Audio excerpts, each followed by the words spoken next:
Di sini saya akan menjelaskan tentang sosiologi hukum, yaitu ruang lingkup, metode, dan fungsi sosiologi hukum itu sendiri. Nah, sebelumnya kita kan sudah bahas tentang sosiologi hukum. Nah, sekarang kita akan membahas topik-topik yang sudah saya sebutkan sebelumnya. Nah, apa saja ruang lingkup sosiologi hukum? Nah, ruang lingkup itu sendiri adalah studi tentang hubungan antara hukum dan masyarakat. Nah, secara khusus atau secara spesifik, ruang lingkup sosiologi hukum itu ada dua. Yang pertama, landasan sosial hukum, seperti hukum nasional Indonesia yang memiliki landasan sosialnya itu Pancasila, yang memiliki ciri-ciri sebagai gotong royong, kekeluargaan dan refleksi. Yang kedua, ada pengaruh undang-undang pada fenomena sosial. Contohnya seperti undang-undang hak cipta terhadap fenomena budaya, undang-undang hukum pemilu untuk fenomena politik, dan lain sebagainya. Juga ada pun ruang lingkup menurut para ahli. Yang pertama yaitu Sendrono Soekanto. Sosiologi itu adalah jurusan yang menganalisis ataupun mengkaji suatu hubungan antara hukum dan fenomena lainnya seperti ekonomi atau politik secara analitis dan empiris. Yang kedua ada Satidjo Praharjo, yang beliau adalah informasi hukum tentang perilaku manusia dalam konteks sosial. Yang ketiga ada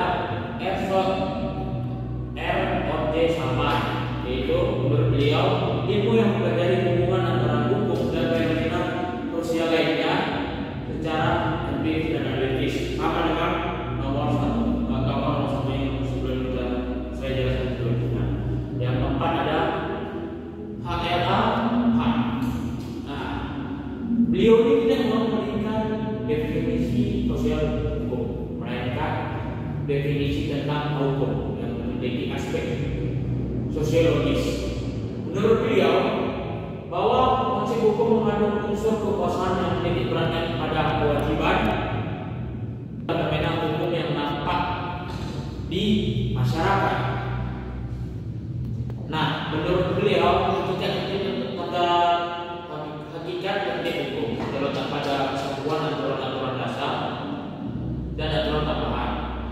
Nah, aturan pokok adalah aturan informal tentang tugas-tugas anggota masyarakat yang tujuan untuk hidup masyarakat. Sedangkan tambahan maksudnya adalah aturan yang menjelaskan aturan pokok yang diperlukan dalam yang menurut urutan hierarki yang ada di negara yang masing-masing. Di Indonesia kan ada hierarki undang-undang pertama, terus ada perpu, ada perpres, ada perda, dan lain sebagainya. Yang kedua ada aturan perubahan. Nah, aturan ini yang akan masih adanya aturan dasar yang baru. Jadi misalnya dia disahkan aturan yang lain yang baru dibuat. Yang ketiga ada aturan sanksi. Nah, aturan ini sendiri memberikan wewenang pada semua orang. Yang ketiga ada aturan sanksi. Maksudnya gimana? Aturan ini maksudnya adalah memberikan wewenang pada seseorang, seseorang yang ahli dalam ilmu hukum untuk menentukan sanksi hukum kepada seseorang yang telah melakukan pelanggaran hukum tersebut. Ya, selanjutnya melalui apa yang saya bahas dulu, yang sudah saya bahas, menurut Jadi dapat kita simpulkan bahwa perubahan lingkup itu meliputi pertama tingkah laku masyarakat atau perilaku masyarakat. Tiga, maksudnya itu sejauh mana hukum itu akan membentuk perilaku atau sebaliknya jenis perilaku apa yang dapat membentuk hukum tersebut. Yang kedua ada hubungan antara perubahan hukum dan perubahan sosial budaya. Jadi hukum berusaha mengatur tingkah laku manusia, namun untuk menciptakan pedoman yang efektif bagi tingkah laku manusia. Jadi diperlukan pemahaman terlebih dahulu tentang kehidupan manusia itu sendiri, dan untuk diterapkannya pemahaman tersebut di bidang hukum. Jadi membutuhkan bantuan bidang sosiologi yang membahas tentang masyarakat. Yang materi yang kedua adalah metode sosiologi hukum. Yang ada di sini ada dua, yaitu kualitatif dan kuantitatif. Kualitatif adalah metode yang menggunakan wawancara observasi dalam pendidikannya. Jadi untuk memahami fenomena hukum secara mendalam, dia akan langsung ke tempat tersebut, seperti melakukan wawancara, seperti saya bilang wawancara kepada tokoh masyarakat, atau mengobservasi kehidupan masyarakat tersebut secara langsung terjadi kehidupan masyarakat tersebut. Yang kedua ada kuantitatif. Kuantitatif ini adalah metode yang menggunakan data dan statistik, data serta pemodelan statistik atau survei dalam penelitiannya. Jadi dia menggunakan data tidak secara langsung menunjukkan ke masyarakat melalui data-data yang telah dikumpulkan oleh tokoh-tokoh yang lainnya gitu. Ketiga ada objek kajian sosiologi, objek dan kajian sosiologi. Nah, objek dan kajian ini ada beberapa yang saya jelaskan. Yang pertama interaksi sosial berkaitan dengan hukum. Hukum yang diterapkan dalam masyarakat memfasilitasi tuntutan interaksi sosial yang terjadi di masyarakat. Jadi jika interaksi sosial itu berjalan dengan baik, maka kehidupan masyarakat akan berlangsung secara damai dan tenang. Yang kedua ada kelompok sosial dalam hukum. Nah, apa itu kelompok sosial? Kelompok yang terjadi antara dua orang atau lebih dan diatur oleh suatu sistem yang disebut hukum. Misalnya RT RW dalam suatu organisasi masyarakat. Yang ketiga ada budaya. Kehadiran hukum ini merupakan bagian dari keberadaan faktor budaya. Jadi keduanya itu saling berkaitan dan berpengaruh dalam mengatur masyarakat yang berbudaya dengan aturan kehidupan bermasyarakat. Keempat ada stratifikasi sosial.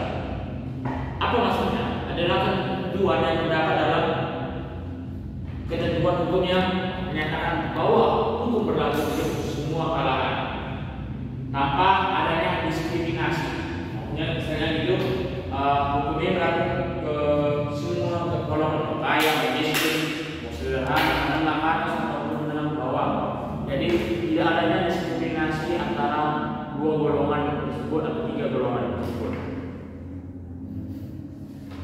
Hingga tidak terciptanya adalah kelas-kelas sosial pada yang sebelumnya yang pernah diterapkan pada zaman dahulu, yaitu adalah kelas sosialnya. Jadi biar tidak adanya diskriminasi hukum ini. Jadi tidak biar terciptanya keadilan antara semua golongan. Tapi nyatanya tidak ya. Yang selanjutnya ada kekuasaan dan otoritas. Nah, kekuasaan ini adalah tugas-tugas yang telah ditetapkan dengan peraturan berbentuk undang-undang. Undang-undangnya seperti Undang-Undang Dasar 1945 yang pelaksanaannya bersifat wajib. Jadi tugas-tugas pemerintah dan kekuasaan pemerintah itu sudah dicatat di Undang-Undang 1945. Nah, yang terakhir isu ini berkaitan dengan perilaku menyimpang dan pelanggaran terhadap keberadaan hukum. Jadi misalnya ini adalah pelanggaran-pelanggaran yang telah dilakukan masyarakat terhadap hukum yang telah berlaku. Nah, materi terakhir kita akan membahas tentang fungsi sosiologi hukum. Nah, fungsinya tersendiri ada 3. Yang pertama adalah berfungsi secara filosofis. Maksudnya adalah ini. Dia menyangkut sosiologi hukum ini menyangkut pada pandangan terhadap tentang sifat atau hakikat sesuatu. Jadi hukum ini dimaksudkan untuk mencerminkan sikap menilai sarana pelestarian nilai sekaligus sarana untuk pelaksanaannya dalam kehidupan masyarakat. Nah, yang kedua ada berfungsi secara sosiologis atau empiris. Maksudnya gimana? Nah, landasan fungsi sosiologis atau empiris ini menjalankan 3. Masyarakat itu menagih hukum itu hukum yang ada di daerah ditegakkan atau dilaksanakannya. Jadi nilai-nilai empirisnya dapat dipahami melalui studi empiris tentang perilaku warga atau masyarakat terhadap hukum tersebut.